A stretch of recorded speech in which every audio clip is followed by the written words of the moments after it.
నారాయణ సమారంభాం వ్యాసశంకర మధ్యమాం అస్మదాచార్యపర్యంతాం వందే గురుపరంపరాం. భజే శ్రీచక్రమధ్యస్థాం దక్షిణోత్తరయోః సదా శ్యామావార్తాళి సంసేవ్యాం భవానీం లలితాంబికాం. జయ జయ జగదంబ శివే జయ జయ కామాక్షి జయ జయాద్రిసుతే జయ జయ మహేశదయితే జయ జయ చిద్గగన కౌముదీధారే.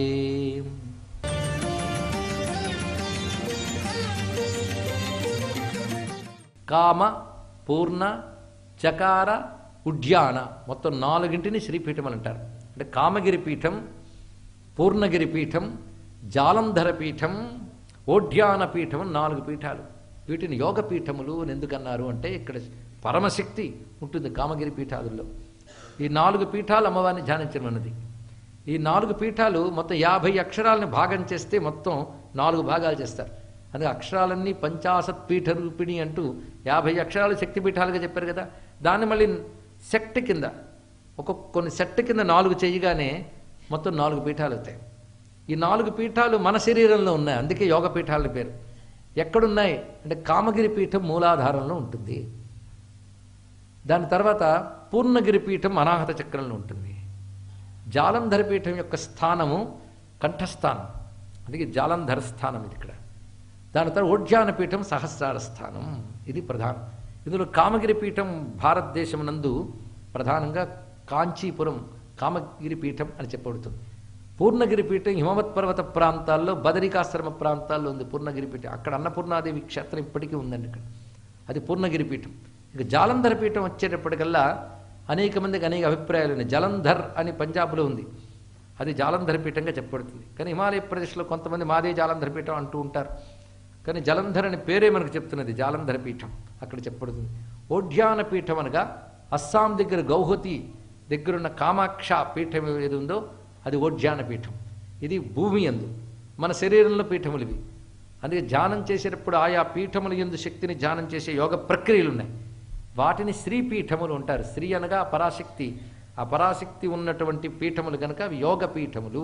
యోగము ద్వారా తెలుసుకోవలసినవి కూడా.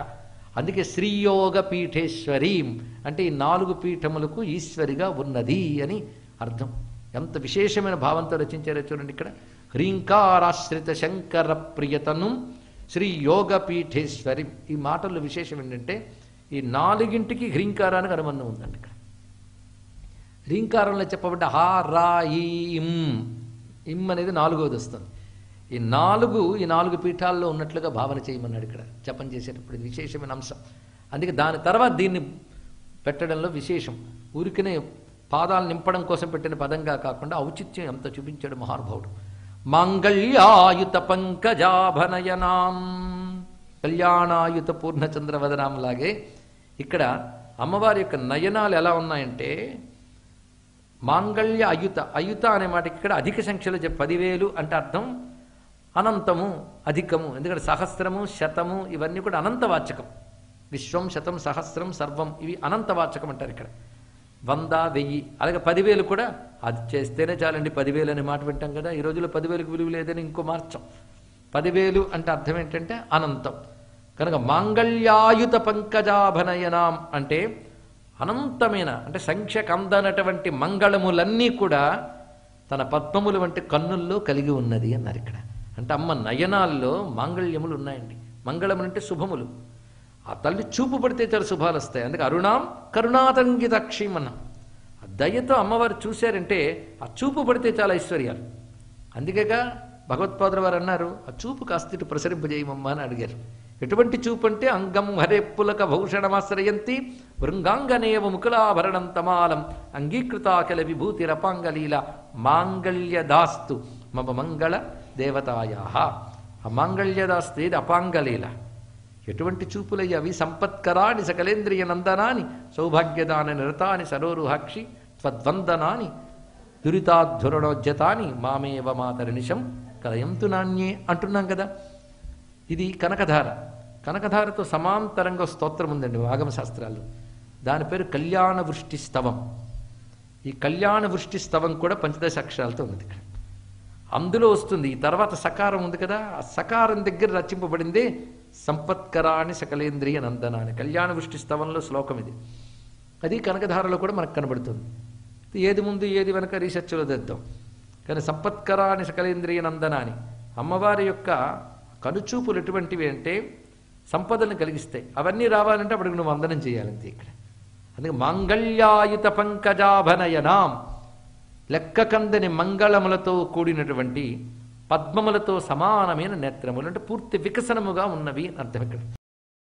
మంగళ్య సిద్ధిప్రద, మాంగళ్యమును సిద్ధింపజేస్తున్నది. ఇది చాలా విశేషం.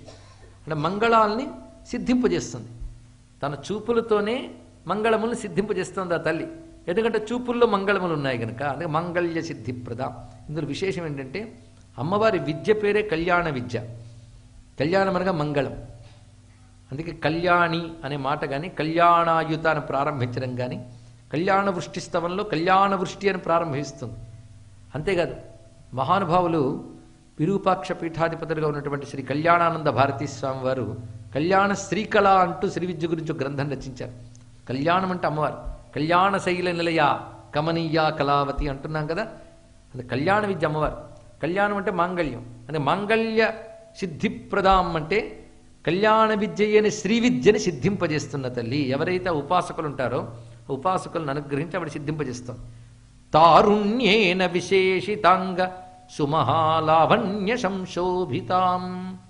అమ్మ యొక్క స్వరూపము తారుణ్యము చేత, కొన్ని చోట్ల కారుణ్యం ఉంది కానీ తారుణ్యమే సరైన పదం, తారుణ్యముతో విశేషముగా ప్రకాశిస్తున్నటువంటి గొప్ప లావణ్యంతో శోభిస్తున్నది అన్నారు ఇక్కడ.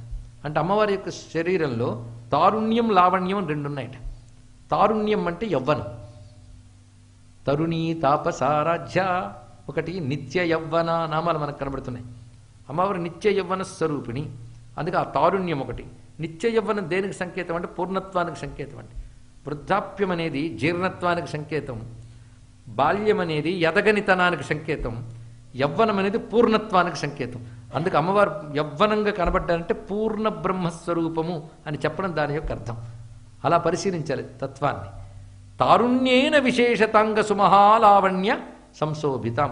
లావణ్యం అని దేన్ననాలి అంటే మంచి ముత్యం లోపలున్న నిగారింపుని లావణ్యం అనాలి. మన అన్నిటి కూడా వాడేస్తుండే పదాలు. సౌందర్యానికి కూడా బోలెడు ఉంటాయి. అందుకే లావణ్యం అంటే మంచి ముత్యం లోపలున్న నిగారింపు. అమ్మ తను అలాంటి నిగారింపుతో ఉన్నది ఇక్కడ. అలాంటి ఆ నిగారింపుతోనూ నిండు యవ్వనంతో ప్రకాశిస్తున్న దివ్యమంగళ విగ్రహం కలిగిన తల్లి శ్రీచక్ర ప్రియ బిందు తర్పణ పరాం శ్రీరాజ రాజేశ్వరీం అంటూ రీంకారంతో పూర్తి చేశారు. తర్వాత సకారంలోకి వెళుతున్నాం. మళ్ళీ భగవత్పాదులు వారు భోజనం పెట్టారు కదా, భోజనం చేసి కూర్చున్నవాడికి స్తోత్రం ఇచ్చాం. భోజనానంతర సేవ మరొకటి ఉంది, తాంబూలం. అది తాంబూలం అమ్మవారికి సేవలో చాలా ప్రధానమండి. అందుకే కర్పూర వీటికామోద సమాకర్ష దిగంతర కర్పూర వీటి సౌరభ్య కల్లోలిత కకుప్తట అంటూ ప్రత్యేకించి అమ్మవారికి తాంబూలం గురించి చెప్పిన వాక్యాలు మనకి స్తోత్రాల్లోనే కనబడుతున్నాయి కదా. అందులో తాంబూల సేవ అమ్మవారి ఆరాధన చాలా ప్రధానం. అందుకే అమ్మవారి ఆరాధనలో మాత్రం తాంబూలం ముఖ్యంగా చెప్పారు. తాంబూలం గురించి చెప్పేటప్పుడు తాంబూలాత్ భోగమాప్నుయాత్ అని శాస్త్రం చెప్తుంది. ఇక్కడ తాంబూలం భోగములు ఇస్తుందిట. అందుకే తాంబూలం సమర్పణ. ఈ తాంబూలాన్ని ఎలా ఇస్తున్నారు అంటే, తాంబూలం అనగానే గుట్కాలు ఇవి కావండి. తాంబూలానికి ఒక పద్ధతి ఉంది, ఆ చేసే విశేషమైన పద్ధతి. వాటికి పేరు కర్పూర వీటికంటే ఎలా చేయాలి, దానికి శాస్త్రం ఉంది. తాంబూలం మీద ఎంత శాస్త్రం ఉందో ఇప్పుడు మళ్ళీ తెలుసుకుంటున్నారు. భోజనానంతరం అలాంటివి పుచ్చుకుంటే ఏ ఏ లక్షణాలు కలుగుతాయో ఇప్పుడు తెలుసుకుంటున్నాం. అయితే ఈ పద్ధతిగా చేసిన వాటికి ఆ లక్షణం ఉంటుంది. సచ్ఛాయైర్వరకేతకీదళ రుచా తాంబూలవల్లీదళై పూగైర్భూరి గుణై సుగంధి మధురై కర్పూర ఖండోజ్వలై ముక్తాచూర్ణ విరాజితైర్బహువిధై వక్త్రాంబుజామోదితై పూర్ణా రత్నకలాచికా తవ ముదే న్యస్తా పురస్తాదు మే. రత్నకలాచిక అంటే మణులు పొదిగినటువంటి ఒక చిన్న పెట్టె. ఆ పెట్టెలో వస్తువులు పెట్టి వాటితో తయారు చేసిన తాంబూలం ఒక చక్కని పాత్రలో పెట్టి అమ్మవారికి ఇస్తున్నారండి ఇక్కడ. ఆ తాంబూలం ఎలా ఉన్నది అంటే మొగలి పువ్వు వంటి కాంతి కలిగిన ఆకులు అన్నారు ఇక్కడ. అంటే మొగలు కూడా ఆకుపచ్చ, పసిమి రంగు, ఈ రెండిటికి నడిమి రంగులో ఉండాలి ఆకులు. అంటే లేత తమలపాకులు మీరు చూస్తే మరి ముదురు ఆకుపచ్చ కాకుండా కొంత పసిమి కలిగినటువంటిది, అది గుర్తు చేస్తున్నా. అలాంటి ఆకు ఉండాలి. అలాంటి ఆకు తీసుకుని పైగా భూరి గుణై, మంచి రుచి కలిగినటువంటివి, సుగంధి మధురై, మంచి పరిమళము కలిగినటువంటివి, కర్పూర ఖండోజ్వలై, పచ్చకర్పూరపు పొడి, వీటితో పాటు ముక్తాచూర్ణ విరాజితై, మంచి ముత్యముల పొడి, వీటితో ఉన్నటువంటిది. అమ్మా అది నీ వక్త్రపద్మం చేత పరిమళం పొందుతున్నవి అన్నాడు. చాలా జాగ్రత్తగా చెప్పాడండి. అది వేసుకోవడం వల్ల అమ్మవారి ముఖానికి పరిమళం కాదుట, వాటికి అమ్మ ముఖ పరిమళం వస్తుంది ఇక్కడ. అందుకే వక్త్రాంబుజామోదితై అని మాట చెప్పారు. అటువంటి మంచి మణులు పెట్టినటువంటి పేటిక నుంచి తీసిన ద్రవ్యములతో తాంబూలం చేసి ఓ మంచి పాత్రలో నీకు ఇస్తున్నాను తల్లి, స్వీకరించు.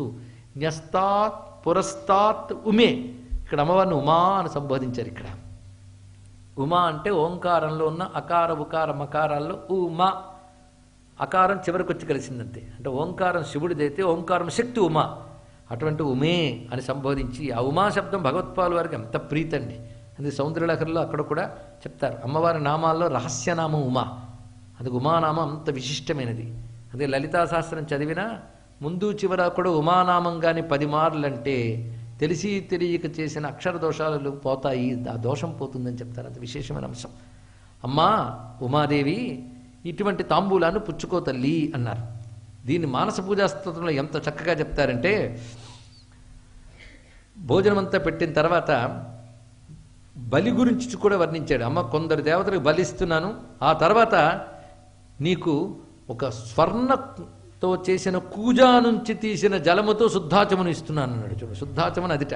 వీణాముపాంతే ఖలు వాదయంత్యై, అమ్మవారు భోజనం చేస్తున్నప్పుడు భోజనం చేసి కూర్చున్నాక ఆవిడ వీణ వాయిస్తున్నారు కొంతమంది అక్కడ. అది వింటూ ఉందిట అమ్మవారు. వింటున్న తల్లికి నివేద్య శేషం ఖలు శేషికాయై, ఆ వీణ వాయించిన వాళ్ళకు కూడా అమ్మవారు తినగా మిగిలినటువంటి పదార్థాలనిచ్చి, ఆ తర్వాత బంగారపు కూజా నుంచి సౌవర్ణ భృంగార వినిర్గతేన జలేన శుద్ధాచమనం విధేహి, శుద్ధాచమనం ఊహించుకుంటేనే బంగారు కూజాతో జలము తీసి అమ్మవారికి ఇవ్వడం. ఆ తర్వాత తాంబూలం ఇవ్వాలి. అది ఎలా అంటే తాంబూలం వినివేదయామి విలసత్ కర్పూర కస్తూరికా జాతి పూగ లవంగ చూర్ణ ఖదిరై భక్త్యా సముల్లాసితం స్ఫూర్జద్రత్న సముద్గకం ప్రణిహితం సౌవర్ణ పాత్రే స్థితైర్ద్వీపైరుజ్వలమన్న చూర్ణ రచితై అరార్తికం గృహ్యతాం. ఆ తాంబూలంలో వేయవలసింది కస్తూరి, పచ్చకర్పూరం, జాజికాయి, జాపత్రి, వక్కలు, లవంగములు, వీటితో తయారు చేసినటువంటి తాంబూలాన్ని సమర్పిస్తున్నాను అంటూ ఇక్కడ సకారంతో వచ్చేటువంటి శ్లోకంలో చూపించారు. ఇక్కడ ఇప్పుడు శంకరానందుల వారి శ్లోకంలోకి వెళుతున్నాం. సర్వజ్ఞాన కళావతీం సకరుణాం సర్వేశ్వరీం సర్వగాం సత్యాం సర్వమయీం సహస్రదళజాం సత్వార్ణవోపస్థితాం సంగాసంగ వివర్జితాం సుఖకరీం బాలార్కకోటి ప్రభాం శ్రీచక్రప్రియ బిందుతర్పణపరాం శ్రీరాజరాజేశ్వరీం సర్వజ్ఞా సాంద్రకరుణ సమానాధికవర్జిత సర్వజ్ఞాన కళావతీం. అమ్మ సర్వజ్ఞానములు కళలు కలిగినటువంటిది. జ్ఞానము కళ అని 2 విషయములు చెప్పారు. కళలు అంటే విద్యలు అని అర్థం. ఇక్కడ ఈ లోకల్లో అనేక విద్యలు ఉన్నాయి, అన్నీ ఉత్కృష్టములే. వైద్యము, సంగీతము, సాహిత్యము, ఇవన్నీ కళలే, విద్యలు. కళ అనే శబ్దానికి విద్యలేని అర్థం. కళాభ్యాం చూడాలంకృత శశికళాభ్యాం అన్నారు. ఇలా అనేక విద్యలు. ఈ విద్యలన్నీ ఒక ఎత్తు. ఇంకొక విద్య ఉందండి, అదొక్కటి ఒక ఎత్తు. దానికి పరావిద్య అని పేరు, మిగిలిన వాటికి అపరావిద్యలు అని పేరు. లోక సంబంధమైనవన్నీ అపరావిద్యలే. ఆకలి యజ్ఞయాగాది క్రతువులను కూడా అపరావిద్యలనే అన్నారు. తెలుసుకోండి, ఇక్కడ యజ్ఞయాగాది క్రతువులు వేదం చెప్తుంది, వాటికి అపరావిద్యలనే పేరు. ఎందుకంటే యజ్ఞయాగాది క్రతువుల వల్ల వచ్చేది ఏమిటి? ఇహలోక పరలోక సుఖాలు, అంటే ఇక్కడికి సంబంధించినవేగా. కనుక వైద్యం కానీ ఇంకే కళలు, ఈ విద్యలన్నీ కూడాను అపరావిద్యలు. పరావిద్య అంటే బ్రహ్మజ్ఞానం మాత్రమే. పరావిద్య ఒక్కటే, అపరావిద్యలు అనేకం. ఆ బ్రహ్మజ్ఞానంకి వేదాంత జ్ఞానమని, ఉపనిషత్ జ్ఞానమని, పరావిద్య అని పేరు. ఈ పరావిద్యకి జ్ఞానం అంటారు. మిగిలినవన్నీ కళలు, విద్యలని చెప్పాలి ఇక్కడ. కానీ లోక వ్యవహారంలో వీటిని కూడా మనం జ్ఞానాలు అంటున్నాం, లోక వ్యవహారానికే. కానీ పారమార్థికంగా మాత్రం బ్రహ్మజ్ఞానమును మాత్రమే జ్ఞానం అనాలి, మిగిలిన వాటిని కళలు అనాలి. అయితే అమ్మవారు ఏది ఇస్తారు మనకి అంటే అన్నీ అవసరమే. లోకయాత్ర విధాయని కనుక ఈ విద్యలో అవసరమే, అంతే కదండి. ఎంత వేదాంత జ్ఞానం వచ్చినా ఒంట్లో బాగోలేకపోతే డాక్టర్ గారి దగ్గరికి వెళ్ళాల్సిందే. అలాగే లోకక్షేమం కోసమో చిత్తశుద్ధి కోసమో యజ్ఞయాగది క్రతువులు అవసరమే. అందుకే ఈ విద్యలో అవసరమే, ఆ జ్ఞానము అవసరమే. ఈ సమస్తములైన జ్ఞానములు, కళలు ఇవన్నీ ఆవిడి స్వరూపాలే గనక సర్వజ్ఞాన కళావతి అన్నారు ఇక్కడ. అంటే పరా అపరా విద్యా స్వరూపిణి అని దీని అర్థం. సకరుణాం, ఇన్ని విద్యలుగా అమ్మ ఎందుకండి వ్యక్తం కావాలి? ఆవిడికి విద్యలు అవసరమా? మనం తరించడం కోసమే ఈ రూపముగా ఆవిడొచ్చినది. ఇన్ని విద్యలు మనం తరించడం కోసమే. మనం తరించాలని ఆవిడ ఎందుకు అనుకుంది? ఏమి ప్రయోజనం ఆవిడికంటే ఏమీ లేదు. సకరుణాం, కేవలం దయచేతన మాత్రమే ఆ తల్లి ఈ విధంగా అందించినది. ఆవిడికి ఆ బాధ్యత ఎందుకు ఉందంటే అంటే సర్వేశ్వరి, సర్వమునకు ఈశ్వరి ఆవిడ బాధ్యత. అది ఎలాగైతే ఒక మంచి పాలకుడు తన ప్రజలందరూ బాగుపడాలని సరైన అందిస్తాడో అదేవిధంగా సర్వేశ్వరి లోకములు బాగుపడడం కోసం సర్వజ్ఞాన కళావతీం సకరుణాం సర్వేశ్వరీం. అటువంటి తల్లి ఎక్కడుంటుంది? సర్వగాం, అంతటా ఉంటుంది. దేశకాల పరిచ్ఛిన్న సర్వగా సర్వమోహిని. ఆ సర్వగా అనే మాట దేశకాల పరిచ్ఛిన్న అర్థం కాకపోతే తెలియదండి. ఎందుకంటే ఒక ప్రాంతంలో, ఒక కాలంలో, ఒక రూపంలో ఉన్నాడు అంటే అన్ని కాలాల్లో, అన్ని ప్రాంతాల్లో, అన్ని రూపాల్లో లేడని అర్థం. అంతే కదండి. ఇక్కడ అమ్మవారు అలా కాదు. ఆ చైతన్య స్వరూపానికి దేశము, కాలము, వస్తు ఈ మూడు పరిమితులు లేవు. మూడు పరిమితులు లేవు గనక సర్వదేశాల్లో, సర్వకాలాల్లో, సర్వ వస్తువుల్లో వ్యాపించింది. అందుకే దేశకాల పరిచ్ఛిన్న సర్వగా. అయినప్పటికీ మనం దేశము, కాలము, వస్తువులు చూస్తున్నాం కానీ వ్యాపించిన ఆవిడని చూడట్లేదు. ఆవిడ వ్యాపించకపోతే ఏవీ లేవు.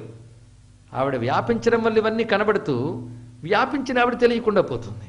వ్యాపించిన ఆవిడ తెలియకుండా పోవడానికి కారణం ఎవరు?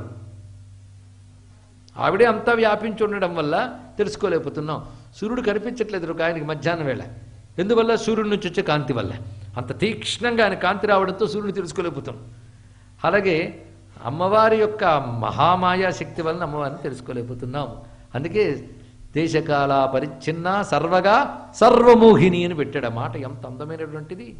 అది గుర్తు చేస్తూ సర్వజ్ఞాన కళావతీం సకరుణాం సర్వేశ్వరీం సర్వగాం సత్యాం. అమ్మవారి సత్య ఎంత విశేషమైన పేరండి. సత్యం అనే మాట అందరూ అంటుంటాం, అర్థం తెలిస్తే ఎంత విశేషం. సత్యం అంటే త్రికాలాబాధితం, ఇదొక అర్థం. అంటే మూడు కాలాల్లోనూ ఒకేలా ఉండేది, మూడు కాలముల చేత బాధింపబడనిది, అది సత్యం. అంటే నాశనం అనేది లేదు. భూతం భవిష్యత్ వర్తమానం అనేది సత్యానికి లేదు, అది ఎప్పుడూ ఒకటే. అదేవిధంగా సత్యం అంటే మరొక అర్థం అమోఘం. ఇన్ని అర్థాలు ఇక్కడ తెలుసుకోవాలి. ఇక్కడ ఇలా తెలిసి అమ్మని సత్యాయే నమః అంటే చాలని మంత్రం అయిపోతుంది. ఇక్కడ తెలిసి అంటే మంత్రం అవుతుంది. అందుకే చెప్పుకోవడం అర్థం. సత్యాయ అంటే వ్యర్థము కానిది అర్థం. అమోఘం ఇది అర్థం. అంటే అమ్మవారు వ్యర్థము కాదు. అమ్మవారికి నమస్కారం చేస్తే అది వ్యర్థంగా తప్పకుండా ఫలిస్తుంది. అలా అమ్మ ఒకటి చెయ్యాలనుకుంటే జరిగి తీరుతుంది. అందుకే విశ్వామిత్రుడు అంటాడుగా దశరథుడితో, రాముడింటే ఏమనుకున్నావు? రామ సత్యపరాక్రమ, ఆయన పరాక్రమం వ్యర్థం కాదు అని చెప్పడం. అలాగే అమ్మవారి సత్యస్వరూపిణి అంటే వ్యర్థము కాని సంకల్పశక్తి అమ్మవారిది. ఆవిడ ఏది చేసినా వ్యర్థం కాదు. అదేవిధంగా అమ్మవారిని ఆశ్రయించినటువంటి వారు చేసే ఆరాధనలేవి వ్యర్థము కావు. అది సత్య అనే మాటలో అంత విశేషం. ఇంకొక అర్థం సత్య అన్నప్పుడు వేదం ఏం చెప్తుందంటే సత్య అంటే కార్యకారణ రూపమైన జగత్తంతా ఉన్నది అని అంటారు. విశేషించి మరొక అర్థం వైదిక అర్థం చెప్తున్నాం ఇక్కడ సత్య శబ్దానికి. సత్యం అనే మాటకి అన్నము, ప్రాణము, ఆదిత్యుడు అని అర్థం. మూడింటికి ఇది వైదిక అర్థం అంటే ఇక్కడ అన్నం, ప్రాణం, ఆదిత్యుడు ఈ మూడే మనల్ని నడుపుతున్న భగవత్ స్వరూపాలు. భగవంతుడు ప్రత్యక్షంగా కనబడట్లేదు అంటున్నాం కానీ మూడు రూపాలతో ఉంటాయట. అన్నం అంటే ప్రతి వారిని పోషించినది. ప్రాణం, ఈ అన్న ప్రాణాలకు ఆశ్రయం సూర్యుడు. ఇప్పుడు సైన్స్ చెప్తోంది, ఉపనిషత్తుల్లో స్పష్టంగా ప్రాణానాం ఆయతనం మన ప్రశ్నోపనిషత్తులు సూర్యుడు గురించి చెప్పారు. సర్వ ప్రాణములు ఆయన ఉన్నాయి. అందుకే ఆయన గురించి చెప్తూ వాయుర్వన్ని ప్రజా ప్రాణార్థకర్త ప్రభాకర, సర్వజీవులకి ప్రాణం ఆయన. అందుకే ప్రాణానాం ఆయతనం సమస్త ప్రాణములకు ఆధారం. ఆ ప్రాణములు ఆయన నుంచే మనకి అన్నాది రూపంలో లభ్యమవుతోంది కనుక అన్నం ప్రాణం ఆదిత్యుడు ముగ్గురిని కలిపి సత్యం అనాలట. అసలు ఆ 3 రూపాలతో ఆదిత్య మండలాంతర్వర్తి అయిన జగదంబ భానుమండల మధ్యస్థ అయిన తల్లియే అన్నప్రాణ రూపాలతో కూడా మనలో ఉన్నది అని తెలుసుకోవాలని సత్యాం అనే మాట అన్నారు. ఇక్కడ సత్యాం అనే మాటకి ఇప్పుడు చెప్పుకున్నవన్నీ వేదము చెప్పిన అర్థాలే గ్రహించాం. సర్వమయీం, సర్వజ్ఞానం నుంచి అమ్మవారి యొక్క తత్వం ఎలా వ్యక్తమవుతుందో చూడండి. సర్వమయం అంటే సర్వము ఆవిడ యొక్క స్వరూపముగా ఉన్నది. సహస్రదళజాం, సహస్రదళజ, సహస్రదళం అంటే సహస్రార పద్మం. ఆ సహస్రార పద్మంలో కలిగినది సహస్రదళజ. అమ్మవారు పద్మలు ఉంటారు కదా, ఏంటా పద్మం? మహాపద్మం అంటే సహస్రం. అక్కడ జ కలిగినది. ఇదేంటంటే ఉంటుందా కలిగిందా? మరి జా అనే పదం కలిగినది అని అర్థం వస్తుంది. మరి ఉండే తల్లి కలగడం ఏమిటండి అంటే అక్కడ ఉంటుంది కానీ మనకు తెలియబడట్లేదు. సాధకుడు దాన్ని క్రమంగా యోగ దృష్టితో తెలుసుకుంటాడు. తెలుసుకున్నప్పుడు ఆవిడ తెలియబడింది కనుక కలిగినట్టు అర్థంట. అందుకే సహస్రదళజాం సత్వార్ణవోపస్థితాం లేదా సర్వార్ణవోపస్థితాం, 2 సత్వ అర్ణవ ఉపస్థితాం అంటే సత్వమయమైన అర్ణవంలో ఉన్నది అంటే అమృత సముద్ర మధ్యంలో ఉన్నది అని ఇక్కడ అర్థం. సుధా అమృతం వీటికి సత్వం అంటారు. అలాంటి సత్వమయమైన సముద్ర మధ్యంలో ఉందిట. అంటే శుద్ధ సత్వ భూమికలోకి వెళ్ళినటువంటి వారు ఆ తల్లిని తెలుసుకోగలరు అని అర్థం. ఇందులో మరొక విశేషం, సత్వ అర్ణవ, ఇర్నా అనే శబ్దము అక్షరాలను తెలియజేస్తుంది. నవార్ణం అన్నప్పుడు 9 అక్షరాలు అన్నట్టు. ఇక్కడ సర్వార్ణవోపస్థిత మనకు పాఠాంతరం తీసుకున్నట్లయితే అన్ని అక్షరములతో కూడి ఉన్నది అని అర్థం. ఇది తెలియగలిగితే ఆజ్ఞాచక్రం నుంచి మూలాధారం వరకు ఒక్కొక్క చక్రంలో కొన్ని అక్షరాలు విభాగింపబడి ఉంటాయి. 16 అక్షరాలు విశుద్ధ చక్రంలో ఉంటే 12 అక్షరాలు అనాహత చక్రంలో ఉంటే ఆ తర్వాత 10 అక్షరాలు మణిపూరం దగ్గర ఉంటాయి. ఆ తర్వాత 6 అక్షరాలు స్వాధిష్టానం దగ్గర ఉంటాయి. మూలాధారం దగ్గర 4, ఆజ్ఞాచక్రం దగ్గర 2 కలిపితే 50 అండి. ఈ 50 అక్షరాలు కలిసి సహస్రారంలో ఉంటాయి, మొత్తం 50. అందుకే సహస్రారం దగ్గరికి వచ్చేటప్పటికల్లా సర్వవర్ణ ఉపశోభిత అన్నారు. ఇదే గాయత్రి దగ్గరికి వచ్చేటప్పటికల్లా అమ్మవారిని ఆ సర్వవర్ణ రూపంతో ఉన్నట్టుగానే మనం భావన చేస్తాం. అదే తల్లి స్వరూపం. అదే సహస్రార కమలంలో అన్ని వర్ణములు అంటే అన్ని అక్షరములతో ఉన్న పద్మాలు, అటువంటి పద్మాల మధ్యలో కూర్చుంది. అందుకే సహస్రదళజాం సర్వార్ణవోపస్థిత, సత్వార్ణవోపస్థితమన్న సరిపోతుంది. దీన్ని బట్టి అమ్మ అమృత సముద్ర మధ్యంలో మహాపద్మాటవిలో ఉన్నది అనే భావం మొదట తీసుకుని, రెండవది సర్వాక్షరములతో శోభిల్లే సహస్రారం ఉన్నది. ఇలా ఇంత ప్రపంచాన్ని నడుపుతూ ప్రపంచాన్ని కరుణతో చూస్తూ ప్రపంచంలో వ్యాపించిన తల్లికి ఆవిడ అందరితో ఉన్నట్టే కదా, మరి అందరిలో ఉన్నట్టే కదా. ఇప్పుడు అందరిలో అమ్మవారు ఉన్నారా లేదా? ఇంత విన్నాక లేరని ఎలా అంటామండి? ఒప్పుకుంటాం. కనుక అందరిలో ఉన్నారు అంటే ఆవిడ మనతో ఉన్నట్టే కదా, మనలో ఉన్నట్టే కదా. అటువంటప్పుడు అందరితో ఉన్నది అంటే సంఘం. నువ్వేం సంఘం పెట్టుకోక అంటాం కానీ ఆవిడికి అంత సంఘం అంటే ప్రపంచంలో అందరితో సంఘం, అందరిలో ఆవిడ ఉండాలి, అందరితో ఉంది కనుక ఇంత సంఘం ఉంది. కనుక ఆవిడకి బాగా సంఘం ఉంది అంటామా అంటే సంఘము లేదు. పోనీ సంఘం లేదంటామా? లేదని చెప్పలేం. అందుకే సంఘ వివర్జిత, కర్మ వివర్జితం లాంటి మాట. అందరిలో ఉంది, దేనిలో లేదు. ఇలాంటి అయోమయ వాక్యాలే ఉంటాయండి వేదాంతం అంతా. అందుకే వేదాంతం చెప్పబడును అనగానే ఖాళీ అయిపోతే కూర్చోలేదు. ఎందుకంటే అంత అయోమయమే. ఎందుకంటే ఆలోచించేవాడికే జ్ఞానం.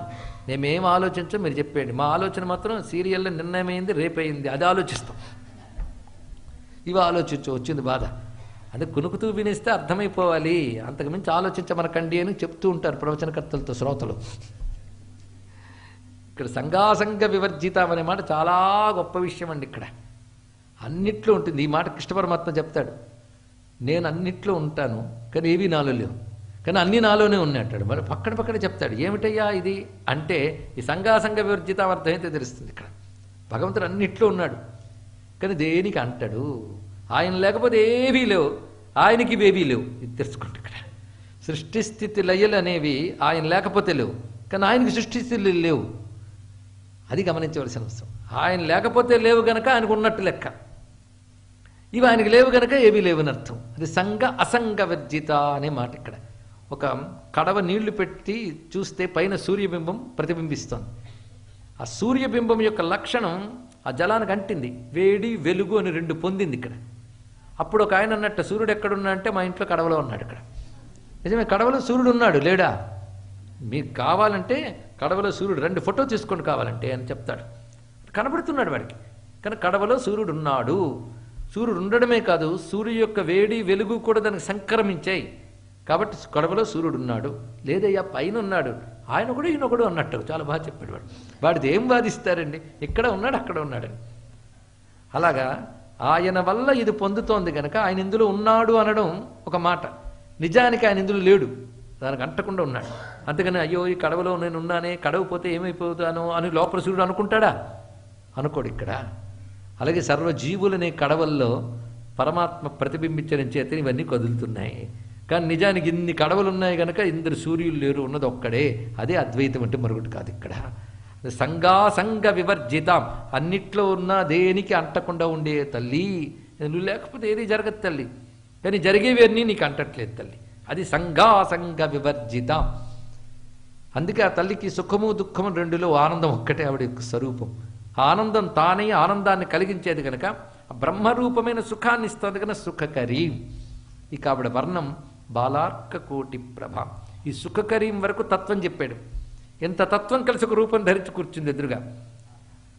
లేత ఎర్రని బాలసూర్యుని కాంతితో ప్రకాశిస్తున్నటువంటి అలాంటి బాలసూర్యులు 1 కోట్ల మంది కలిస్తే అలా ఉందో అలా ఉంది ఆవిడ. ఈ వర్ణంలోకి ఏముంది, 1 కోటి బదులు 3 కోటి రాసేద్దాం కాదండి. దీనిలో అర్థం ఏంటంటే అలౌకికం అని చెప్పడం. ఇక్కడ అలౌకికమైనటువంటి శోభతో ప్రకాశిస్తున్న అరుణవర్ణంతో ఉన్న తల్లికి నమస్కారం. సర్వజ్ఞాన కళావతీం సకరుణాం సర్వేశ్వరీం సర్వగాం సత్యాం సర్వమయీం సహస్రదళజాం సత్వార్ణవోపస్థితాం సంగాసంగ వివర్జితాం సుఖకరీం బాలార్కకోటి ప్రభాం శ్రీచక్రప్రియ బిందుతర్పణపరాం శ్రీరాజరాజేశ్వరీం. మంత్రమాతృకా వర్ణమాల స్తవంలో 15 అక్షరాలు 12 అక్షరాలు అయ్యాయి. ఇంకా 3 అక్షరాలతో ఉన్నటువంటి స్తోత్రం ఉన్నది.